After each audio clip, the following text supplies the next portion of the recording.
Happy Wednesday, Mount members and friends. Thank you for joining us for week 6 of our Soul Care and African American Practice Bible Study. As is our custom, we're asking you before we get too far into our discussion today that you share any social media links that we have with persons that are connected with you. We're doing the best that we can to share with you, and we want you to help us to magnify this voice by sharing the links that we have with people that you are connected with. So if you can share YouTube or Facebook or Twitter, that'd be great. If you can encourage people to get on Dialpad, that would be great. Even after, if you're not watching this live, even after, repost it, reshare it, send it out to folk. If you think that today's message has been helpful. And right now you can send out a text to invite people to join us. Now, since the beginning of February, we've been strongly encouraging you to join us for our after Bible study chats. We committed during the month of February, and we're carrying it over throughout the month of March, which is National Women's History Month, to educate you on persons who have been really involved in progressing the movement of the African American community. And so hopefully these discussions have every week encourage you to learn more about those who have done much for us as a people. So join us after this discussion. And again, you can download the Dialpad Meetings app, Dialpad Meetings app, or you can just go to meetings.dialpad.com/SMZBC. If you don't feel like doing that, you don't want to download the app, you don't want to go to meetings.dialpad.com/SMZBC, you can simply call 804-203-9011. Now, this is for those of you who are watching by way of YouTube, Facebook, and Twitter. those of you who are already on dial pad, all you need to do is hang on at the end. Many of us are familiar with the biblical story or the biblical character Esther. And we here at Six Mount Zion Baptist Church kind of studied Esther extensively a few years ago. And so we did a deep dive into her story. We don't have time to do that right now. But the book of Esther is a really intriguing book with a really great storyline, a lot of drama in it. So if you've not read it, I encourage you to go and take some time to read it. In the book of Esther, we read about the beautiful Jewish wife of the Persian king. And we hear extensively about her cousin Mordecai and his move to try to persuade the king to retract an order for the general wiping out, annihilation of Jews throughout the empire. That's a short version. All right. The massacre had been plotted by the king's chief minister, Haman. Now, members, you remember Haman and all that goes and went with him. And the date decided by casting lots of the annihilation. Instead, after much going back and forth with dreams and all of this other stuff, Haman was hanged on the gallows he built for Mordecai. And on the day planned for their annihilation, the Jews destroyed their enemies. This is the point I want to get to. The most popular verses in the book of Esther are found in the 4th chapter, verses 13 through 16. The NIV says, Mordecai sent back this answer, quote, "Do not think that because you are in the king's house, you alone of all the Jews will escape. For if you remain silent at this time, relief and deliverance for the Jews will arise from another place, but you and your father's family will perish. And who knows but that you have come to your royal position for such a time as this." Then Esther sent this reply to Mordecai, quote, "Go, gather together all the Jews who are in Susa and fast for me.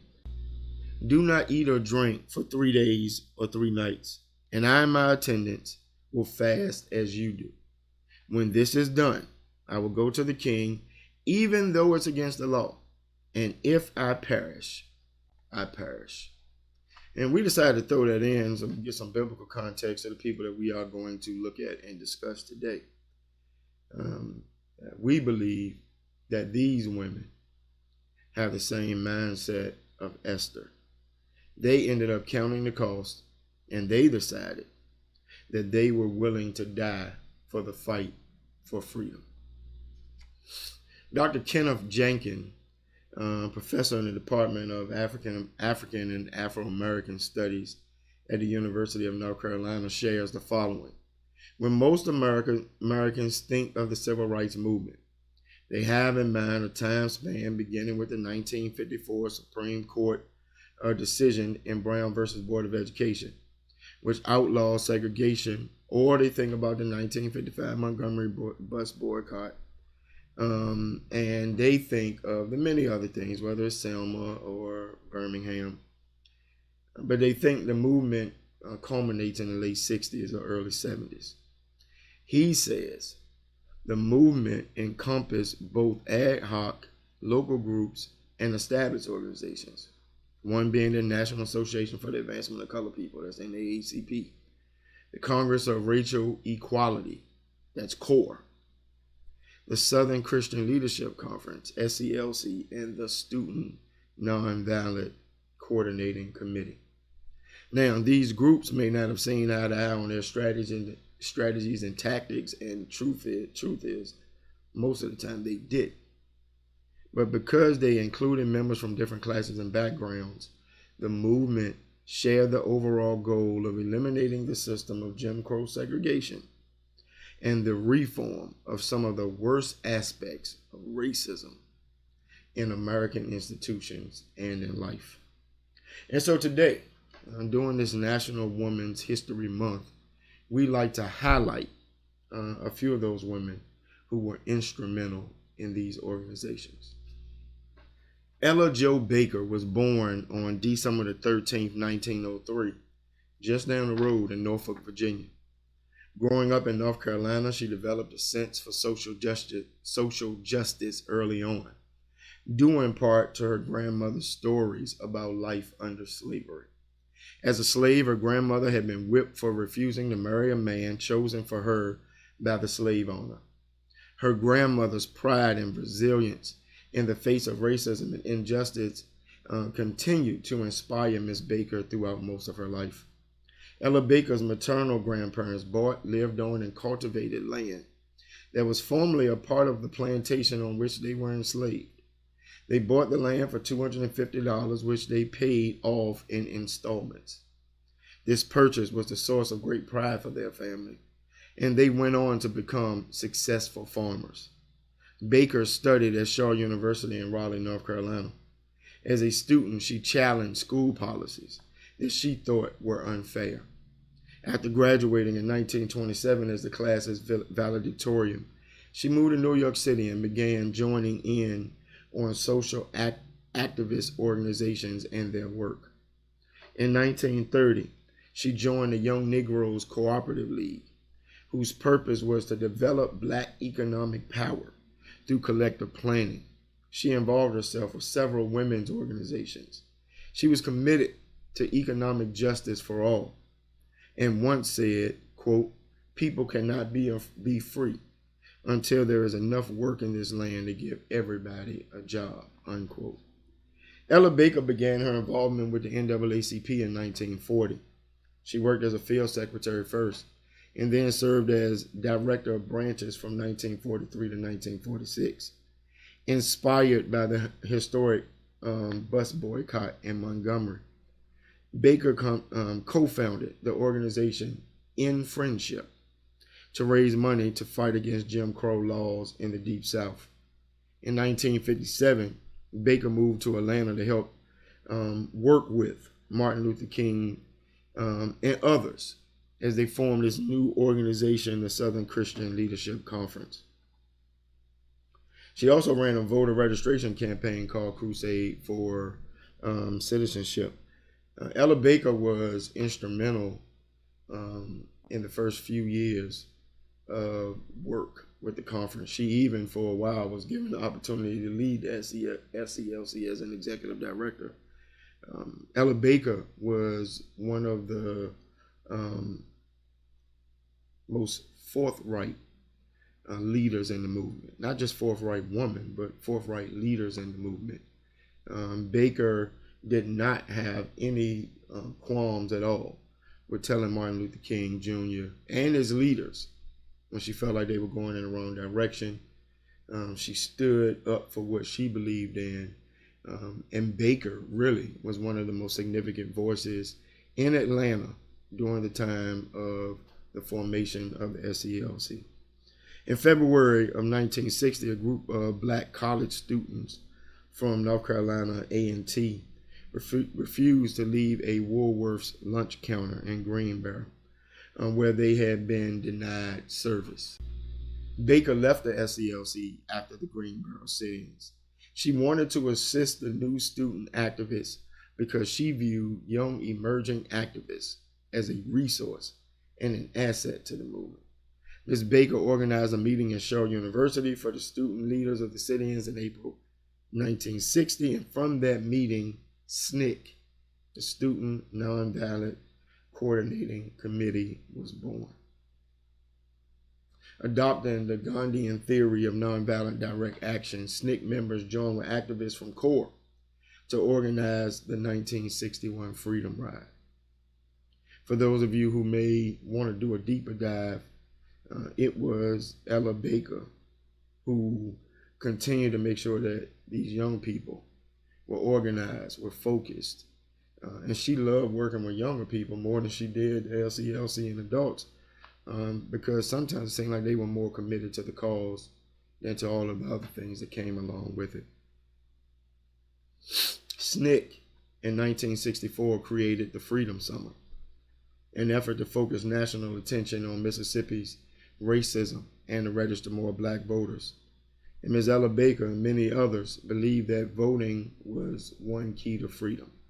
Today, that's still the case, because if we don't exercise our collective voice, we are unable to influence policies and laws that impact our lives. To be counted, we must be heard. I'll wrap up by saying this. With Ella Baker's guidance and encouragement, SNCC became one of the foremost advocates for human rights in the country. Ella Baker once said, quote, "This may only be a dream of mine, but I think it can be made real." Ella Baker's influence was reflected in the nickname she acquired, Fundi, a Swahili word meaning a person who teaches a craft to the next generation. Ella Baker continued to be a respected and influential leader in the fight for human and civil rights until her death in December of 1986. Diane Judith Nash was born on May 15, 1938. She is an American civil rights activist and a leader and strategist of the student wing of the civil rights movement. Diane's father fought in World War II. Her mother worked as a key punch operator during the war, leaving Nash often in the care of her grandmother. After the war, her parents divorced. Her mom remarried, this time to a member of the Brotherhood of Sleeping Car Porters, one of the most powerful black unions in the nation at the time. Nash says that her grandmother didn't discuss race often because she often believed that racial prejudice was something that was taught to younger generations by their elders. Her grandmother's words and actions instilled Diane with confidence and a strong sense of self-worth, while also creating a bit of sheltered environment that left her vulnerable to the severity of racism in the outside world as she grew older. Growing up, Diane Nash attended Catholic schools and at one point even considered being a nun. After graduating high school in Chicago, Nash went to Washington, D.C. to attend Howard University. After a year, she transferred to Fisk University in Nashville, where she majored in English. There, she was first exposed to the full force of Jim Crow laws, Jim Crow customs, and their effect on the lives of blacks. Nash recounted her experience at the Tennessee State Fair when she had to use the colored woman's restroom, signifying the first time she had ever seen and been impacted by segregation signage. Outraged by the realities of segregation, Nash became a full-time activist. In spring 1960, nearly 200 students involved with the nationwide sit-in movement arrived in Raleigh. Nash at the time was only 22. There, the SCLC, which we just finished talking about, at Ella Baker's request, sponsored this students' meeting. Dr. King envisioned a SCLC student league, but Ella Baker advised the youth to remain autonomous and follow their own principles. Accordingly, in April of that year, Nash was one of the founders of the Student Nonviolent Coordinating Committee, SNCC, independent of any adult organizations. She quit school. She led its direct action wing. Her family was confused, unaware that you could actually do civil rights work as a job. SNCC would go on to become involved with some of the most important campaigns of the civil rights era, which I just mentioned, adding a fresh and active youth voice to the movement. In '61, Nash and 10 fellow students were arrested in Rockville for protesting segregation. Once jailed, they would not accept the chance for bail. Originally fearful of going to jail, Nash was arrested dozens of times for her activities. In '62, although she was 4 months pregnant with her daughter, and she was married to James Bevel, who was also a King Lieutenant in SCLC. She faced a 2-year sentence in Mississippi for contributing to the delinquency of minors when she had encouraged them to become freedom riders and ride on the buses. During her pregnancy, she was ready to serve her time with the possibility of her daughter being born in jail. Nash took the weight of this possibility seriously, spending 2 days praying and meditating, but before coming to a decision and penning an open letter. Quote, I believe that if I go to jail now, it may help hasten that day when all my children and all children will be free. Not only on the day of their birth, but for all their lives, unquote. Diane Nash, Bevel, or Diane Nash, was sentenced to 10 days in jail in Jackson, Mississippi. Nash will go on to serve many roles for SNCC and then for SCLC.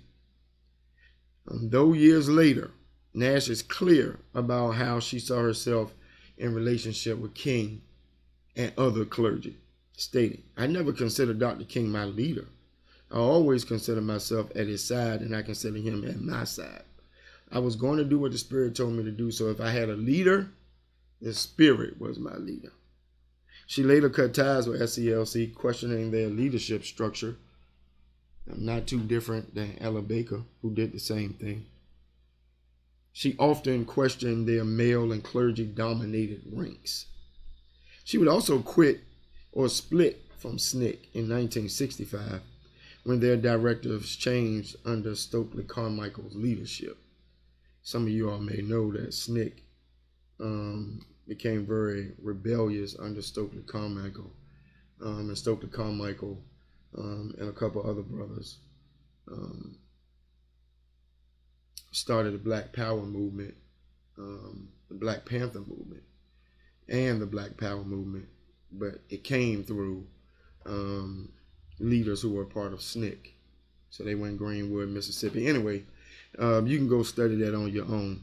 But Diane Nash split once Stokely Carmichael's leadership started taking the organization away from the founding pillar of nonviolence. According to some historians, Nash's campaigns were among the most successful of the era.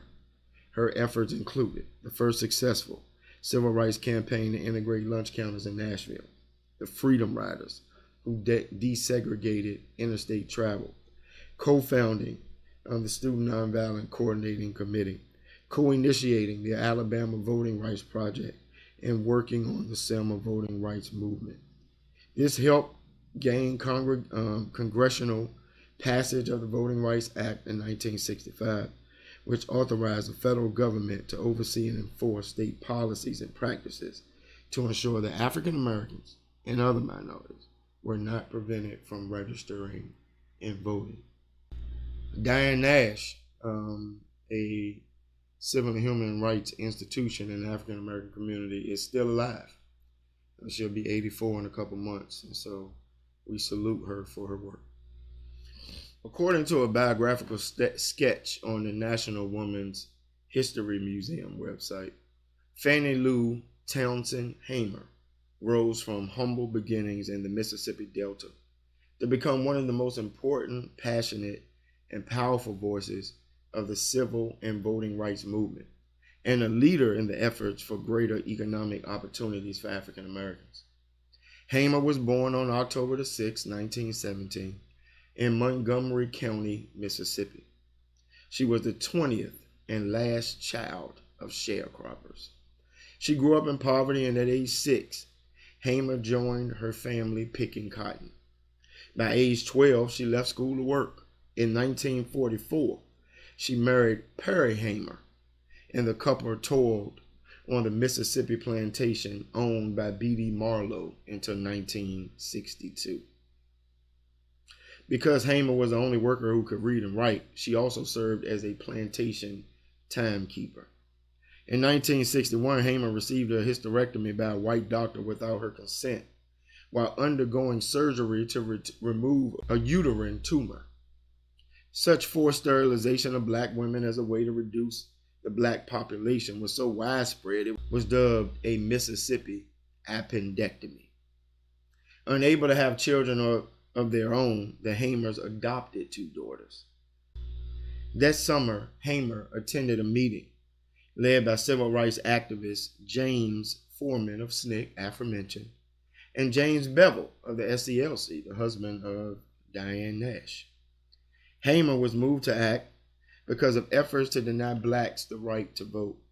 She became a SNCC organizer, and on August 13, 1962, she led 17 volunteers to register to vote, denied the right to vote due to an unfair literacy test.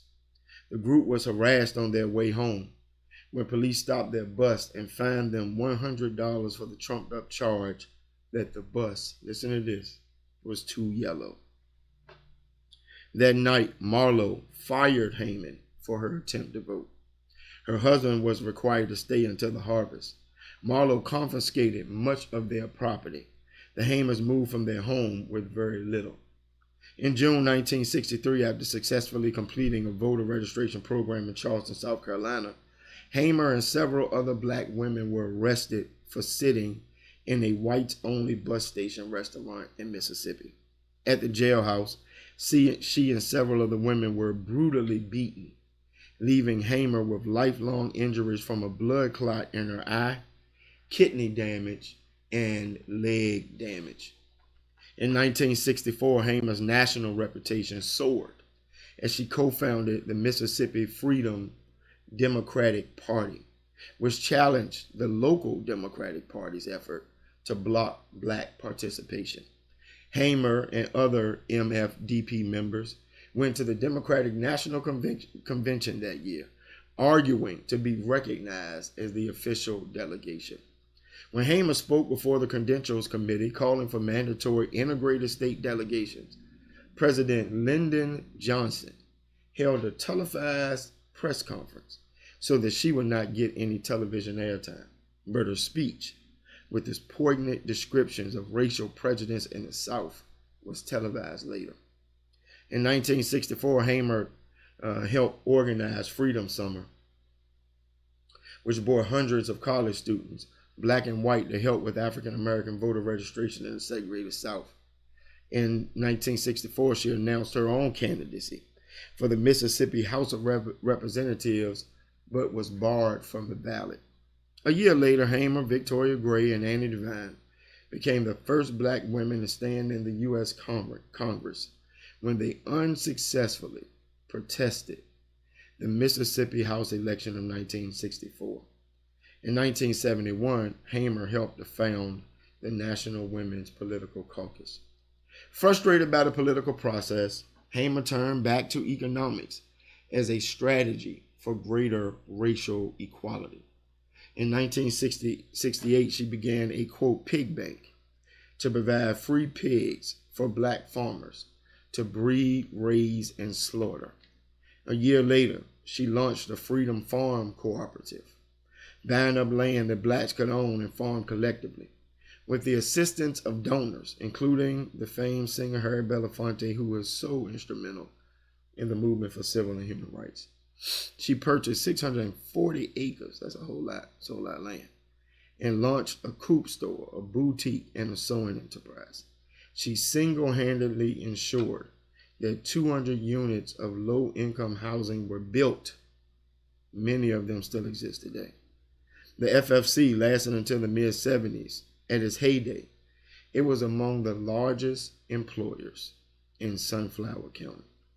Executive travel and fundraising took Hamer away from the day-to-day operations, as did her failing health, and FFC folded. 1977, Hamer died of breast cancer at the age of 59. Again, today we gave you just a few very short summaries of each of these women. We could have went extensively into more detail on all of them.